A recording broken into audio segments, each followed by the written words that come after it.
अनंत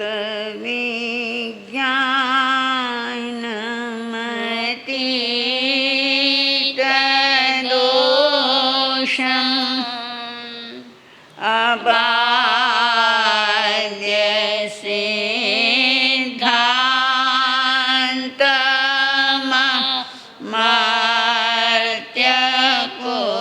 सिद्धान्तमर्त्यपूज्यम् श्रीवर्धमानं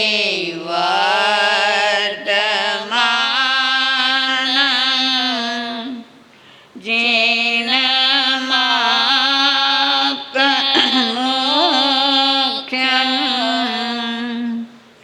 स्वयं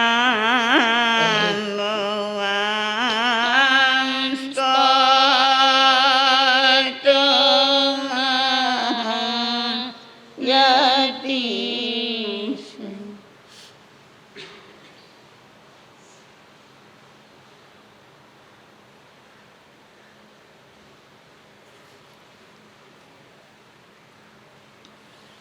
वितराग परमात्मा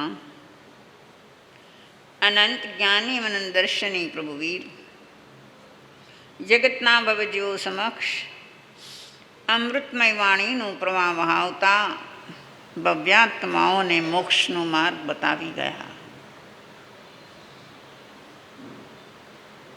એમનું જીવન કાર્ય જે રહ્યું કે સૌને મુક્તિનો માર્ગ બતાવવો,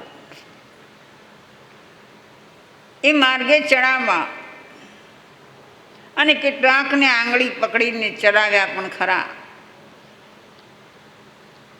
એમના 11 ગણધરો અને અનેક સાધુઓ સાધ્વીઓ શ્રાવક અને શ્રાવિકાઓ એ બધાઈને કેવળ માર્ગ ચિંધાડ્યો એટલું જ નહીં, પણ પોતે સાથે ચાલી અને એ બધાને ચલાવ્યા. આ કાર્ય સર્વજ્ઞ સર્વદર્શી વિતરાગ પરમાત્માએ કર્યું. ઘણા લોકો રસ્તે ચડી ગયા, માર્ગને પામી ગયા. એવા પ્રભુ મહાવીર જેના સ્વપ્નોની વાત આપણે કરી રહ્યા હતા, એ એક સ્વપ્ન હજી કહેવાનું બાકી રહી ગયું છે. વચમાં બહુ બધું ગેપ પડી ગયો, પણ પ્રભુને 48 મિનિટ માટે જે નિદ્રા આવી, એ નિદ્રામાં એમણે જે સ્વપ્ન જોયા, જે સ્વપ્નો એમના ભાવિ જીવનના સંકેતરૂપ હતા, એનું અહીંયા આપણે વિવેચન કર્યું. છેલ્લું સ્વપ્ન છે 10મું સ્વપ્ન, કે હું મેરુ પર્વત પર ચડી રહ્યો છું. મેરુ પર્વત પર પગે ચાલીને ચડવું કઠણ હોય છે. અત્યારે પણ હિમાલયના શિખર પર, એવરેસ્ટ પર કોઈ ચડે છે, બહુ જ કઠિન બાબત છે. તો મેરુ પર્વત તો કેટલો ઊંચો, એના પર ચડવું એ સહજ નથી હોતું. અને છતાં એમને સ્વપ્નમાં એ દેખાયું. પહેલાં પણ કહ્યું છે કે જે પ્રચંડ તપ સાધના કરતા હોય છે, એમને આવતા સ્વપ્ન પણ સાંકેતિક હોય છે. એટલું જ નહીં, આ વાત પણ તમે સાંભળી ચૂક્યા છો કે તીર્થંકર પરમાત્મા એ જ્યારે માતાના ગર્ભમાં આવ્યા હોય છે, ત્યારે પણ જે સ્વપ્ન માતાને આવે છે એ પણ સાંકેતિક છે. એ સૂચવે કે ગર્ભમાં આવેલો જીવ કેવા પ્રકારનો હશે. અને મહાવીરને પોતાને જે આ સ્વપ્ન આવ્યા, એના સંકેતો પણ એના ભાવિનું નિર્માણ શું થવાનું છે એ બતાવે છે. છેલ્લું સ્વપ્ન એ છે 10મું, કે હું મેરુ પર્વત ચડી રહ્યો છું. એનું સ્વપ્ન ફળ એ છે કે તમે ઊંચા સમોસરણમાં ઊંચે સિંહાસને બેસીને દેશના આપશો. સમોસરણ, દેવોની રચના. ભગવાન ક્યાં બિરાજ્યા હોય? સમોસરણમાં ભગવાન ક્યાં બિરાજે? સોનાના સિંહાસને. એ સમોસરણની રચના કોણે કરી હોય? હવે એક વાત સમજવા જેવી છે કે દેવો તો કરે, વૈક્રિય શક્તિના ધારક છે. એ શક્તિ દ્વારા એને જે કંઈ બનાવવું હોય, જેવું બનાવવું હોય એવું એ બનાવી શકે છે.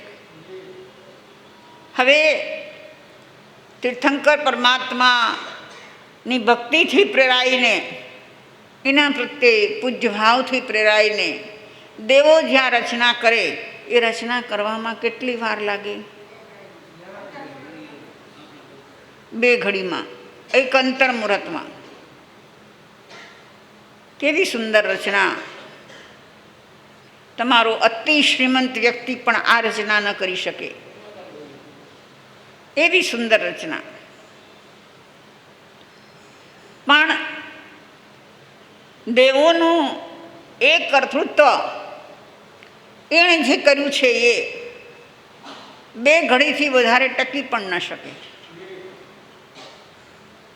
આપણે આ મકાન બાંધ્યું 50, 60, 100 વર્ષ સુધી ટકી શકે. પ્રભુનું, તીર્થંકર પરમાત્માનું સંવસરણ એક અંતર્મુહૂર્ત જ ટકે. અને દેશના કેટલા ઘંટા આપે છે ભગવાન? કેટલા કલાક? આ છેલ્લી દેશના તો એમણે 16 પ્રહર આપી છે, પણ જનરલી પણ ઓછામાં ઓછા 6 કલાક દેશના આપતા હોય છે પ્રભુ. અને એક અંતર્મુહૂર્ત સમોસરણ ટકતું હોય તો કેમ બને? આ ગ્રંથકારો એમ કહે છે કે દેવો દ્વારા રચિત આ વૈક્રિય રચના અંતર્મુહૂર્તમાં વિશરાળ થઈ જાય છે, પણ તરત જ દેવો બીજું સમોસરણ રચી દે છે. સમોસરણમાં બેઠેલાઓને પણ ખ્યાલ આવતો નથી. એવું ને એવું સમોસરણની રચના થઈ જાય છે. દેવો જ કરે છે. જ્યાં સુધી પ્રભુની દેશના ચાલે ત્યાં સુધી સમોસરણની રચના પણ અંતર્મુહૂર્તે થયા કરે. એ દેવોની રચના છે, દેવોની શક્તિ છે, દેવોની ભક્તિ છે. એમાં 20,000 પગથિયા. પ્રભુ ક્યારે ચડી રહેતા હશે? અહીં કેટલા પગથિયા છે આપણે? તો એ લિફ્ટ જોઈએ છે. 20 પગથિયા પૂરા હશે કે નહીં હોય, પણ ચડવામાં જરા શ્રમ પડે છે. પ્રભુ 20,000 પગથિયા ક્યારે ચડી શકે? એના શરીરને તો શ્રમ નથી પડવાનો. વજ્ર ઋષભ નારા સહનનના ધણી છે, ચરમ શરીરી છે, શરીર બળ પણ અખૂટ છે એમનું. પણ શું પ્રભુને એ પગથિયા ચડવાના હોય છે ખરા? ખબર છે? જાણો છો? નહીં, કાંઈ જાણતા નથી. એમ કહેવાય છે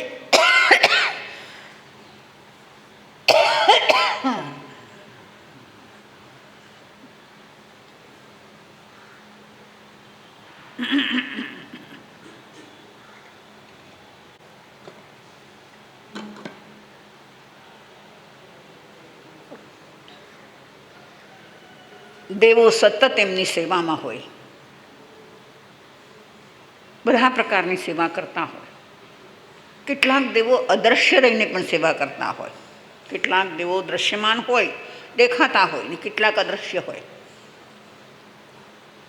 એ દેવોની શક્તિને કારણે પ્રભુ સિંહાસન પર બિરાજેલા હોય અને સિંહાસન પોતાની મેળે આમ ઊંચું ઊંચું ઊંચું ઊંચું થતું આવે.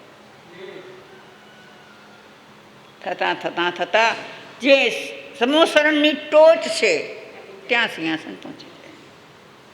પ્રભુને ચડવાનું હોતું નથી. અને એ સિંહાસનની રચના પણ એવા ટાઈપની હોય કે પ્રભુ ચતુર્મુખી દેખાય. પૂર્વ દિશામાં એમનું મુખ હોય, પણ રચના એવા પ્રકારની હોય કે ચારે દિશામાં પ્રભુ બેઠા હોય એવું લાગે. અને એનું કારણ શું? તો કે સમૂહસરણ ગોળાકાર છે. અત્યારે આપણે બેસવાની સ્થિતિ કેવી છે કે અમે અહીંયા બેઠા છીએ ને તમે આમ જ અમારી સામે બેઠા છો, અમારી પાછળ નથી બેઠા. પણ સમૂહસરણ ગોળાકાર છે, એટલે ચારે બાજુ લોકો બેઠા હોય છે. તો એ સમૂહસરણની રચના એવા ટાઈપની હોય કે ચારે બાજુ પ્રભુના મુખ દર્શન થાય, એટલે સૌને એમ લાગે કે પ્રભુ અમારી સામે છે. આવા સમૂહસરણમાં દેવો આ રચના કરે છે અને પ્રભુ ત્યાં બેસીને દેશના આપે છે. બાકી તો ઘણી બધી વાતો તમે સાંભળેલી છે, 24 જોડ ચામર વિંજાય છે ને એમ તેમ બધું ઘણું છે, એ બધા સાથે સંબંધ નથી. પણ આ સ્વપ્ન એમ સૂચવે છે કે હે પ્રભુ, આપની પુણ્યાઈ એટલી જબરદસ્ત છે કે જે પુણ્યાઈનો ભોગવટો આપ કરશો એવો ભોગવટો વિશ્વનો કોઈ પણ માનવ કરી શકે નહીં. હે, મને બહુ ગમે છે કે મારું સમૂહસરણ રચાય. લતાબેન, ઊભું કરી દો ને સમૂહસરણ ભાઈ.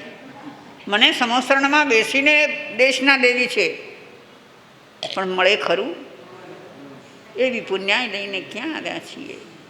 એ પુણ્યાય માત્ર ને માત્ર તીર્થંકર પરમાત્માની હોય છે.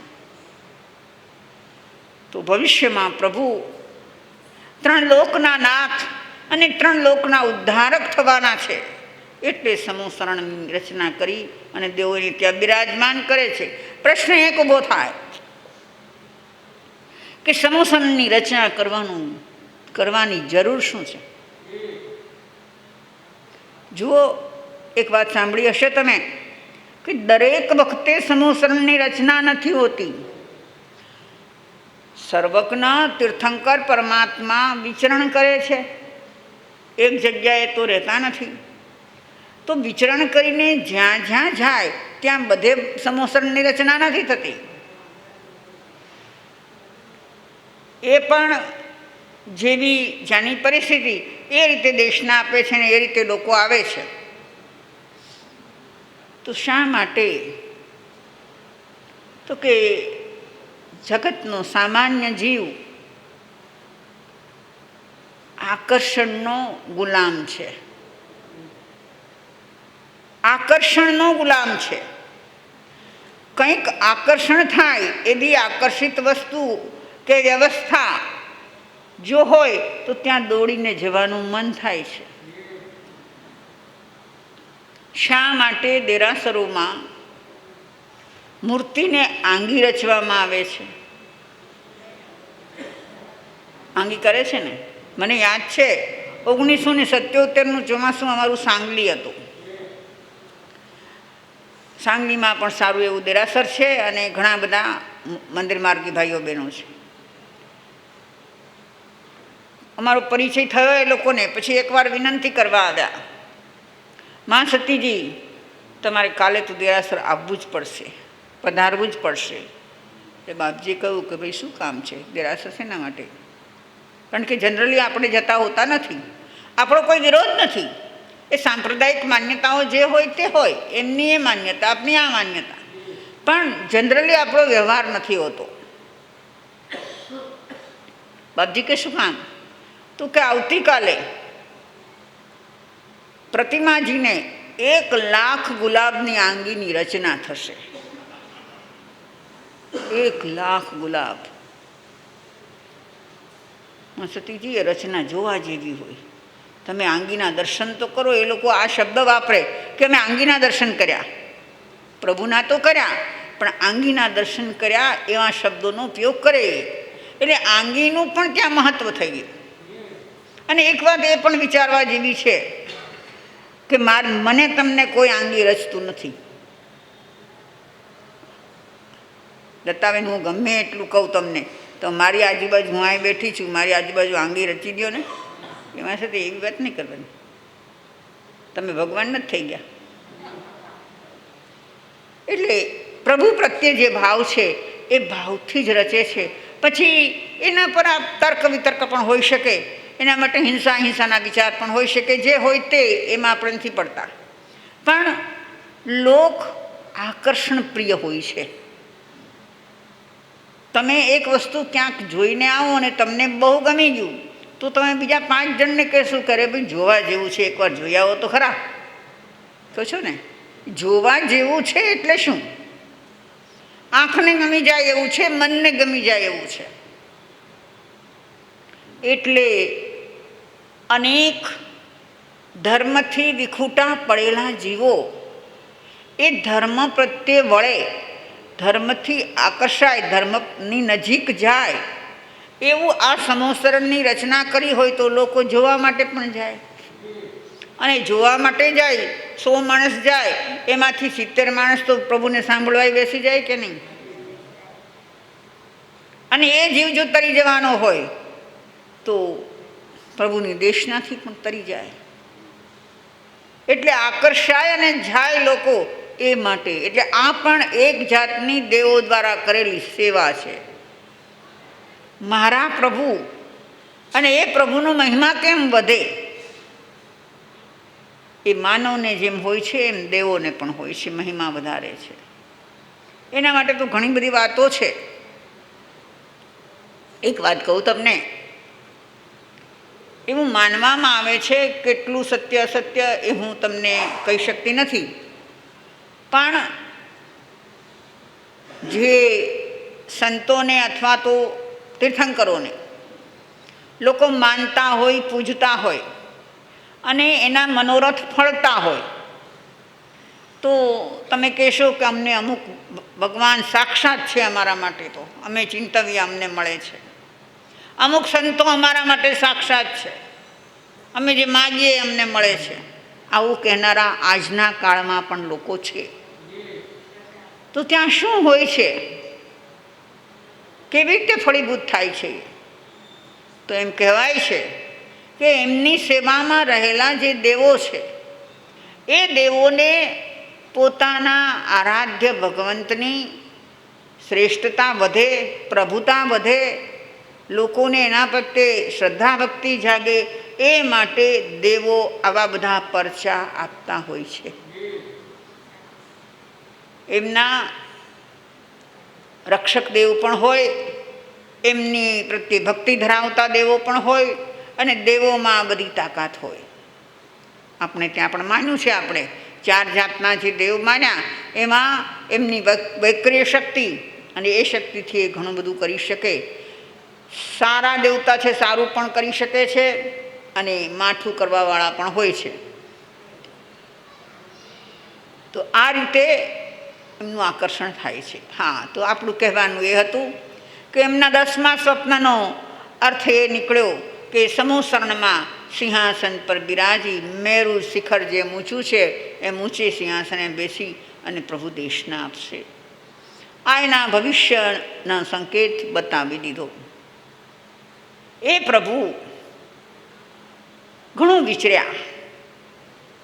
દીક્ષા લઈને 30 વર્ષ સુધી વિચર્યા છે ને, એટલા ચોમાસા કર્યા છે. એ વિચરણમાં પ્રભુને નાના મોટાનો, અમીર ગરીબનો કે એવો કોઈ ભેદભાવ નહોતો.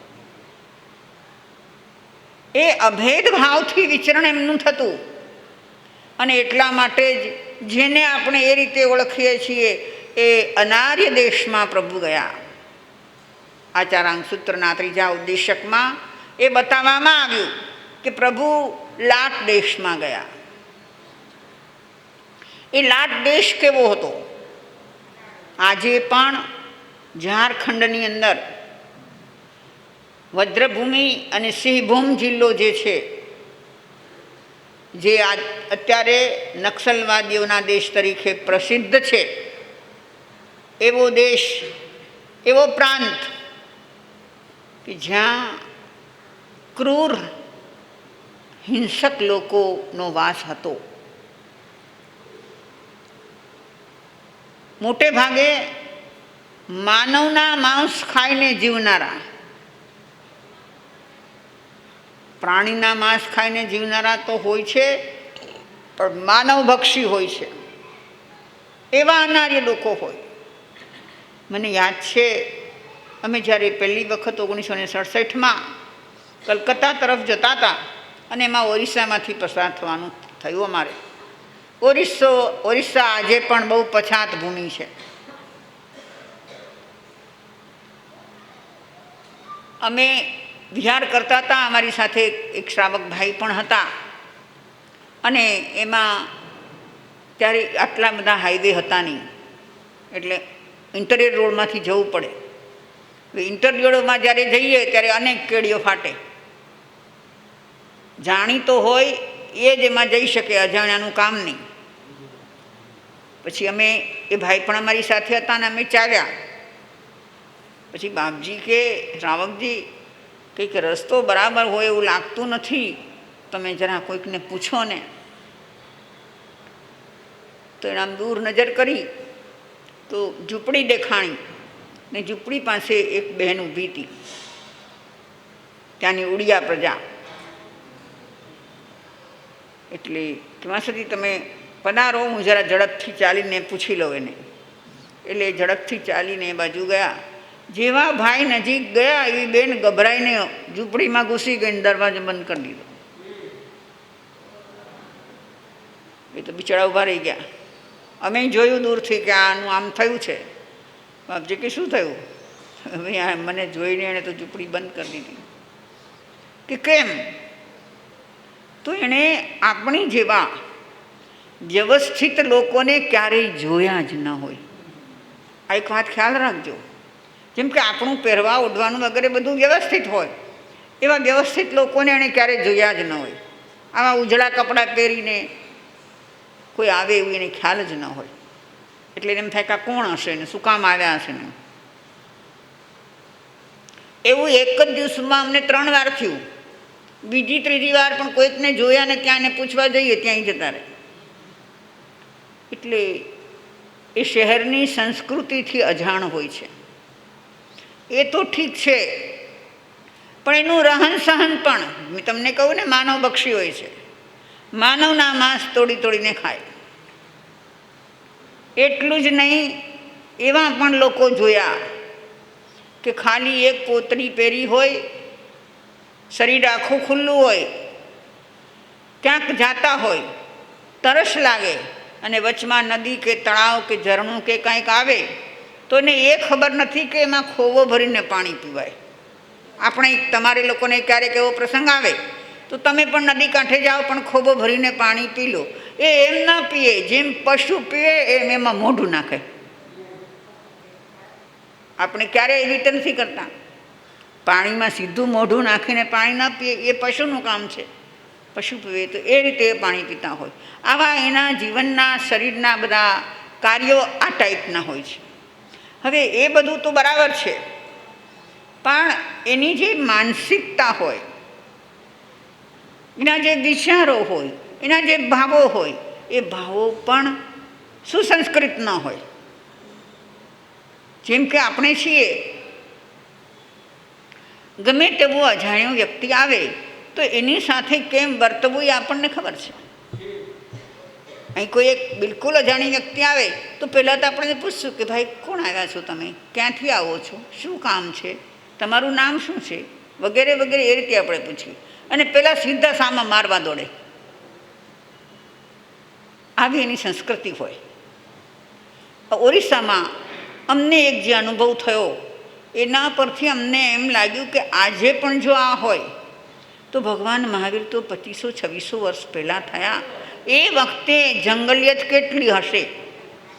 ઓરિસ્સામાં અમે એક વસ્તુ જોઈ કે ગામડાની અંદર ભૂંડ હોય અને તમારા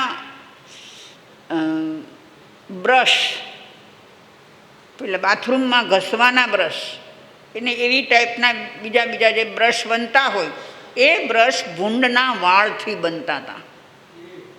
હવે અત્યારે બધું બદલાઈ ગયું હશે, પણ એ વખતે ભૂંડના વાળથી બનતા હતા. એ વાળ કાપીને ન લે, જેમ અમે લોચ કરીએ એમ એના શરીર પરથી કેવી વેદના. વેદના ઓછી ન હોય, તમે કાપો તો તમને કાંઈ વેદના નથી થતી. વાળ કપાવવા જાઓ છો ને, કાંઈ વેદના નથી થતી. પણ જો મૂળમાંથી કાઢવામાં આવે તો કેવી વેદના હોય. એ ભૂંડ બિચારું રાડા રાડ કરતું હોય અને ત્યાં જંગલી માણસો એના શરીર પરથી એવી રીતે વાળ કાઢતા હોય. લોહીના ટસિયા આવી ગયા હોય, આખી ચામડી, શરીરની ચામડી એકદમ એની કોમળ થઈ ગઈ હોય. અને પછી શું કરે? એ તો કરે પણ એની પાછળ કૂતરા દોડાવે. કૂતરાનું તો કામ શું હોય? માંસાહારી પ્રાણી. અને કૂતરા 4, 5, 6 કૂતરાઓ દોડે અને એને વીખી ખાય ભૂંડને. એ બિચારો રાડ્યું નાખતું રહે અને સ્વાહા થઈ જાય. આજના દિવસો 1967-68 જોયેલી આ વાતો છે. તો ભગવાનનો વખત તો કયો હતો? એ વખતમાં શું છે? એ આટલી બધી ક્રૂરતા, જેને આપણે બોલીએ છીએ કે પ્રભુએ અનાર્ય ભૂમિમાં વિચરણ કર્યું, અને આપણે જેનો પાછો તોડ કાઢ્યો છે કે પ્રભુને કર્મ ખપાવાતા એટલે કર્યું. હવે એ તો હું ને તમે બોલીએ છીએ, આપણને ખબર તો નથી, જ્ઞાન તો નથી પ્રભુ શા માટે ગયા. પણ મેં પહેલાં જ કહ્યું કે પ્રભુને આવો ભેદ નહોતો. બધી જ જગ્યાએ જવું. આપણા સંત બાલજી મહારાજ એવું કરતા, જયંતિ મુનિ મહારાજ સાહેબ એવું કરતા કે ક્રમશઃ જે કંઈ ગામ આવે, જેવું આવે એવું બધા જ ગામમાં જાય, બધા જ ગામમાં જાય. આજે અમે સાધુ સાધ્વીઓ વિહાર કરતા હોઈએ, માનો કે અહીંથી અમે દેવલાલી જઈએ તો જે મોટા મોટા ગામ હોય ત્યાં જઈએ, વચમાં નાના ગામ હોય ને અમને ખબર ન હોય કે એ નાના ગામડા છે. ત્યારે આ લોકોને સંતબાલજી હોય કે આપણે જૈનપુની મહારાજ સાહેબ હોય, એને તો સેવા કરવી હતી. અને એ સેવાનો લાભ નાના ગામડામાં જ વધારે મળે. ગામડાના જ માણસો વંચિત હોય એટલે એવા ગામડામાં પણ જાય. તો પ્રભુ એ ભૂમિમાં વિહાર કરે છે એમ બતાવવામાં આવ્યું છે.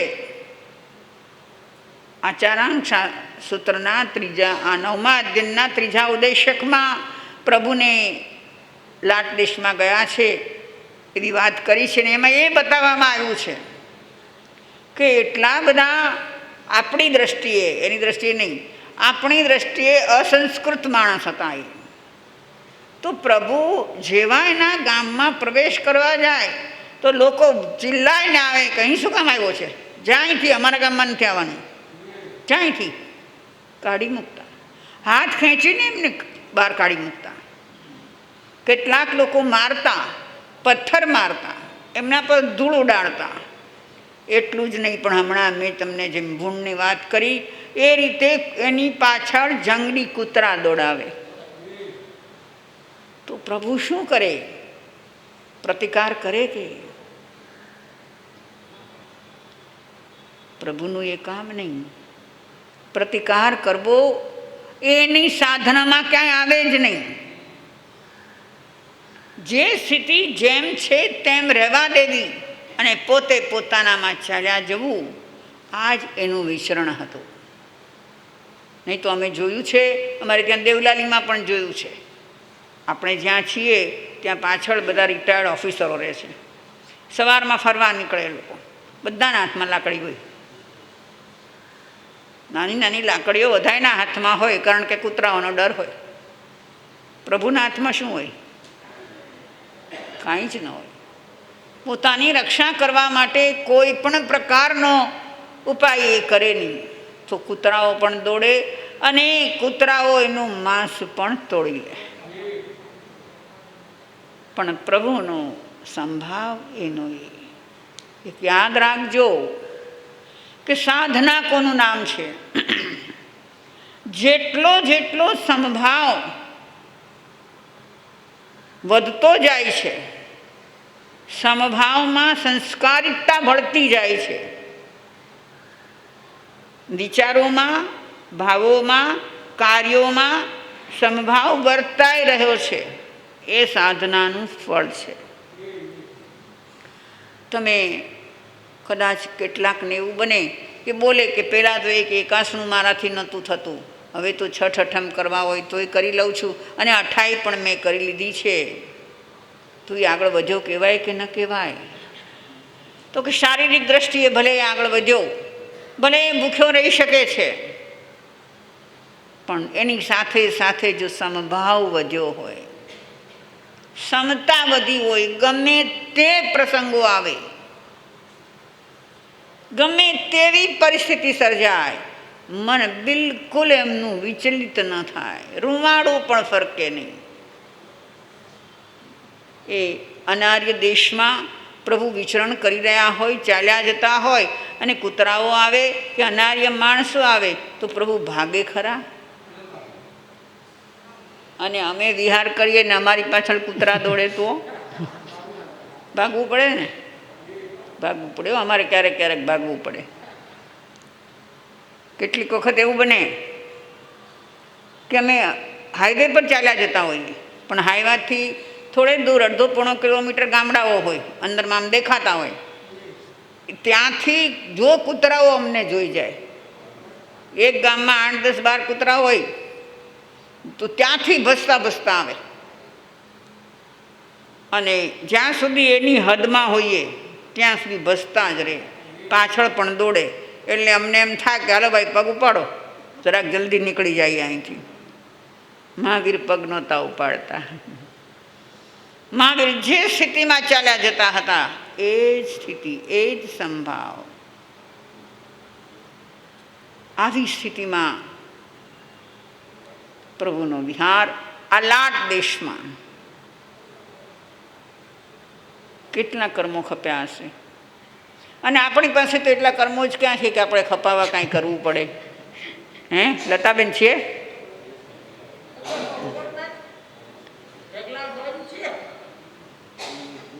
હું તમને એ પૂછું કે આપણે કર્મો ખપાવવા માટે શું કર્યું? શું કર્યું આપણે? મને તો ગામો ગામ બહેનોની દયા આવે. હું દયા એ દ્રષ્ટિએ દયા આવે. હું તો તપ કરું કે જપ કરું, પણ હું કાંઈ એક પૈસો લઉં નહીં, હું તો બધું નિર્જરા ખાતે કરું. અરે મારી માં, એમ નિર્જરા થોડી થાય છે કે પૈસો ન લીધો એટલે નિર્જરા થઈ ગઈ? હે બહેનો, જાપ કરાવે અને એ જાપમાં 5 બહેનો એવા હોય કે જાપના પૈસા ન લે, અને પાછા કે ઉપરથી કે મારે તો હું લવ જ નહીં, મારે બધું નિર્જરા અર્થે. અરે ભાઈ, નિર્જરા તો તારા અંતરના ભાવોથી થાય છે, પૈસા સાથે એનો કોઈ મતલબ નથી. જે તપ જપ વગેરે જે કંઈ અનુષ્ઠાનો કર્યા, એ અનુષ્ઠાનોમાં તારો સમભાવ કેટલો ઘડાયો એનું ઘડતર કરવું પડે છે. કેમ કે આ જીવે નાના મોટા અનેક ભવ કર્યા, અને એમાં ખાસ કરીને તિર્યંચના જે ભવો કર્યા કે નહીં? તિર્યંચના ભવમાં એને ભય સંજ્ઞા વધારે હોય, બરાબર? એ ભય સંજ્ઞાને કારણે એકબીજાને મારવા જ દોડે. સાપ હોય અને સાપ કરડે છે તો શું કામ કરડે છે? એને કાંઈ મળતું નથી. આપણને ડંખ દે તો એને કાંઈ મળતું નથી, પણ કેમ કરડે છે? તો કે ભયનો માર્યો. અન્યથા જો એને આપણે એ રીતે વર્તીએ અને આપણો ભય જો એને ન લાગે તો એ કરડે નહીં. અમે અનુભવ કર્યો છે. બહુ વર્ષો પહેલાં સંતબાલજીના આશ્રમમાં ચિંચણમાં અમારું ચોમાસું હતું. બહુ વિશાળ જગ્યા ને ત્યાં થોડું જંગલ જેવું. અમે એવો અનુભવ કર્યો કે અમે આમ ચાલ્યા જઈએ છીએ ને અમારી બાજુમાં આમ સાપ ચાલ્યો જાય છે. અમારે આમ જવું છે એટલે અમે થોડું ચાલીને આમ ચાલ્યા જઈએ, સાપ આમ ચાલ્યો જાય છે. કાંઈ કરે નહીં. અમારી ઉપાશ્રયમાં જ્યાં રહેવાનું હતું ત્યાં ઉપાશ્રયના પગથિયા ઉતરો ને સાપ હોય, પણ કોઈ દિવસ કાંઈ થયું નથી. એટલું જ નહીં, બીજી એક વાત કરું. 1968માં મારા પૂજ્ય જગજીવનજી મહારાજે બિહારમાં રાજગૃહમાં સંથારો લીધો. સંથારો લેતા પહેલાં એ જે વિહાર કરીને પધાર્યા, શરીર સશક્ત હતું, 82 વર્ષની ઉંમર હતી, અને શરીર સશક્ત હતું. છેલ્લો વિહાર 17 કિલોમીટરનો પોતે પગે ચાલીને કર્યો. પણ એમને ખ્યાલ આવી ગયો તો કે હવે મારો સમય આવી રહ્યો છે, સંથારા વગર જવું નથી મારે. હવે ત્યાં રાજગીર ગામમાં પહોંચ્યા અને પછી એમણે વિચાર્યું કે મારી સંથારો કઈ જગ્યાએ લેવો. એટલે ગામ જોવા નીકળ્યા, પહાડોમાં જોવા નીકળ્યા. ફરતા ફરતા ત્રીજા પહાડની તળેટીમાં આવ્યા. સાથે ત્યાંના માણસો હતા. મારા સાહેબ પોતે જયંતિમુનિ મારા સાહેબ પણ હતા અને બધી જગ્યા જોતા હતા. ત્રીજા પહાડની તળેટીની જગ્યા એમને સરસ લાગી એટલે એમણે કીધું, જયંતિ સંથારો અહીંયા કરશું આપણે. માણસો જે સાથે હતા બોલ્યા, નહીં મહારાજ, અહીંયા નહીં. તો કે કેમ? તો આખો વીંછીનો પ્રદેશ છે આ. અહીંના વીંછી બહુ ઝેરી હોય, આવડા મોટા મોટા કાળા કાળા વીંછી હોય. અને કે મહારાજ આ જેટલા પથ્થરા પડેલા છે ને, એક એક પથ્થરે 3-3 વીંછી બેઠા છે. તમે અહીંયા સંથારો કરો, લોકો એટલા આવે, નાના મોટા બાળકો બધા જ આવે. અને જો વીંછી કોઈને કાંઈ કરે, ડંખ દે, તો એ ખોટું છે. એટલે આ જગ્યા નહીં. તપસી મહારાજ કે મારે અહીંયા જ કરવો છે અને કોઈને કાંઈ નહીં થાય. એટલે જરાક આપણને એમ થાય કે ભાઈ નહીં થાય બરાબર, પણ ભાઈ એ સાધક પુરુષો હતા, એમની સાધના જબરદસ્ત હોય એટલે એમનું બોલેલું ફળે. અને ખરેખર ઓલા માણસે કીધું કે મારા સાહેબ તમને વિશ્વાસ ના આવતો હોય તો હું તમને કરી દેખાડું. એણે એના હાથમાં એક વાંસની મોટી લાકડી હતી. એ માણસે જઈને એક પથ્થર પર ઠપકારી, તરત પથ્થરની નીચેથી વીંછી નીકળ્યો અને એ વાંસની લાકડીને ડંખ દીધો. એને નથી ખબર કે આ માનવ છે કે વસ્તુ છે. ડંખ દીધો ને તમે માનો ન માનો, એ વાંસના બે ફાટી ગઈ લાકડી. એનો ડંખ એટલો તીવ્ર હતો કે વાંસની લાકડી ફાટી ગઈ. એણે બતાવ્યું કે મારા સાહેબ જોઈ લો, આ દશા છે કે અમે તો આ જંગલના રહેવાસી, અમને ખબર છે કે અહીંયા શું હોય. હવે આવો વીંછી કોકને કરડે તો શું થાય? મારા સાહેબ કે તમે નિર્ભય થઈ જાઓ, કંઈ નહીં થાય. અને ત્યાં જ સંથારો કર્યો, કોઈને કાંઈ થયું નહીં.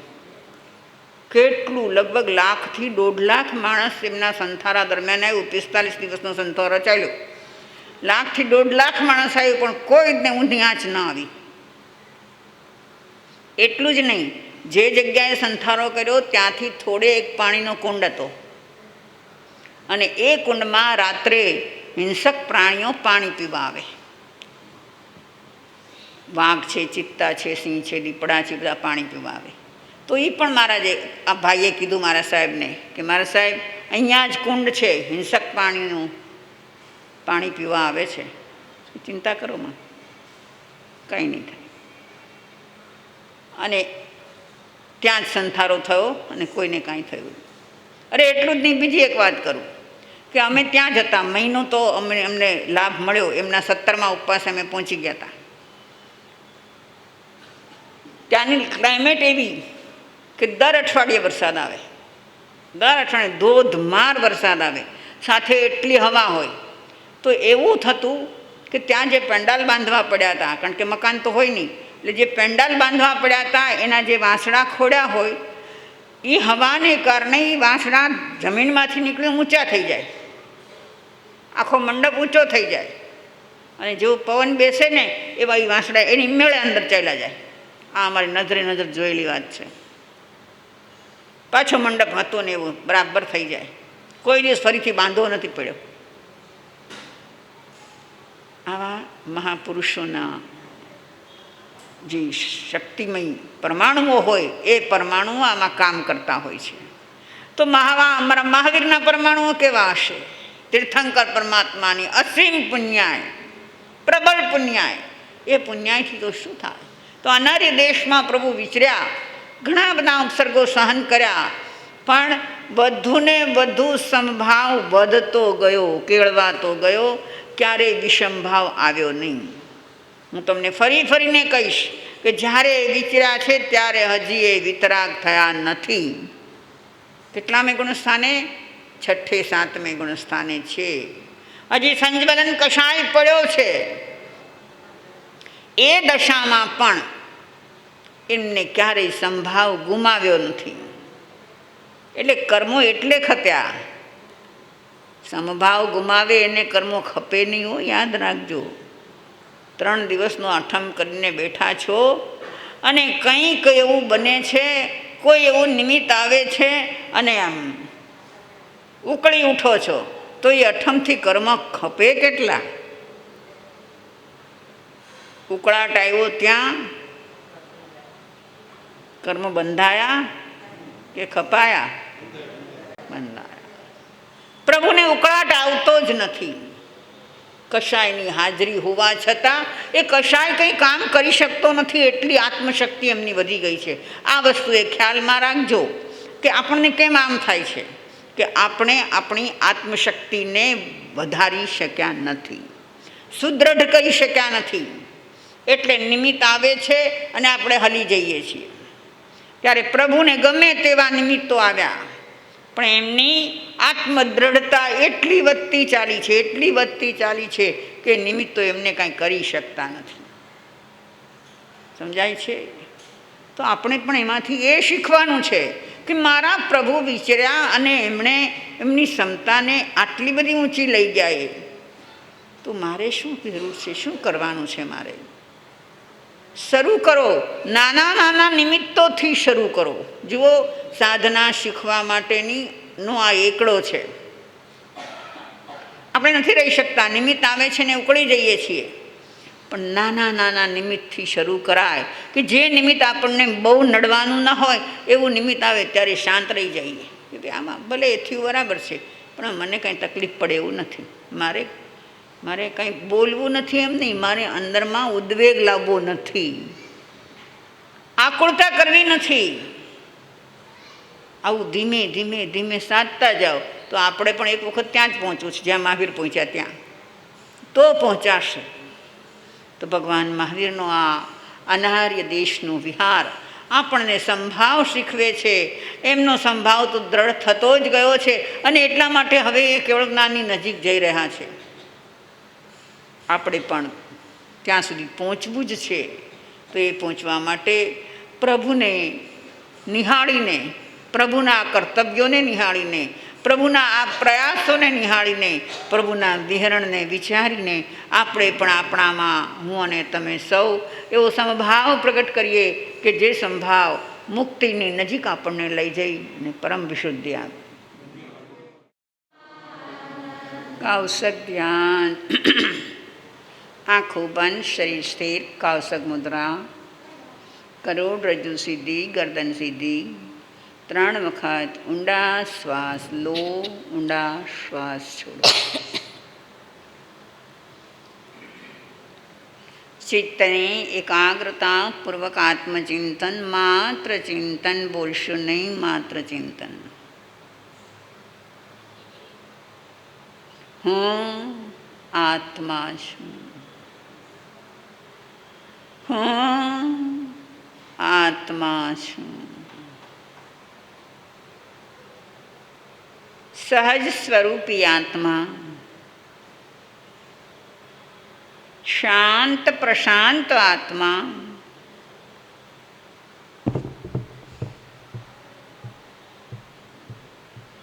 કર્મથી રહિત થયેલો, ઘાતી કર્મને દૂર થયા છે જેમના, એવા અરિહંત પરમાત્માનો આત્મા, કેવળી પરમાત્માનો આત્મા, એવો પ્રશાંત છે કે પ્રતિકૂળ પરિસ્થિતિઓ તેમના પર હાવી થતી નથી.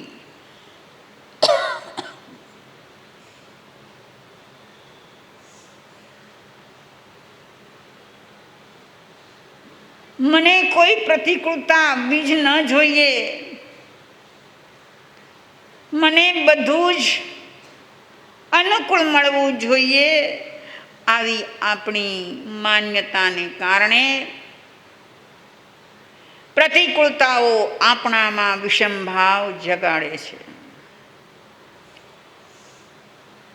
ક્રોધથી, અહંકારથી આપણે ભરાઈ જઈએ છીએ.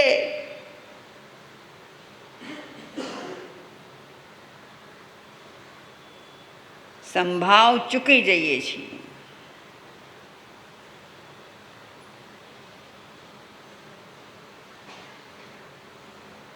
શાંત રહેવું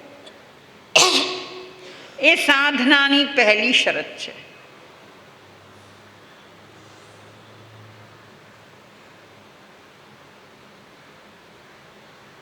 અને એ શાંતતા આપણા વિચારો પર આધારિત છે. વિચારો ઘણા હોય, સુસંસ્કૃત થયા હોય, પરથી હટી ગયા હોય તો શાંતતા સહજ સહજ અનુભવાય છે. હું આત્મા છું. પ્રશાંત ભાવ એ મારું સહજ સ્વરૂપ છે. મારે મારા એ સહજ સ્વરૂપને પ્રગટ કરવું છે, એનો અનુભવ કરવો છે, એનો આનંદ માણવો છે. તો હું વિષમ પરિસ્થિતિમાં નહીં જાઉં, એ પરિસ્થિતિથી વિષમ ભાવ નહીં જગાડું. આવી પ્રતિજ્ઞાપૂર્વક ધર્મ આરાધના કરવાથી હું મારા આત્માને પામી શકું છું. હું આત્મા છું. હું આત્મા છું.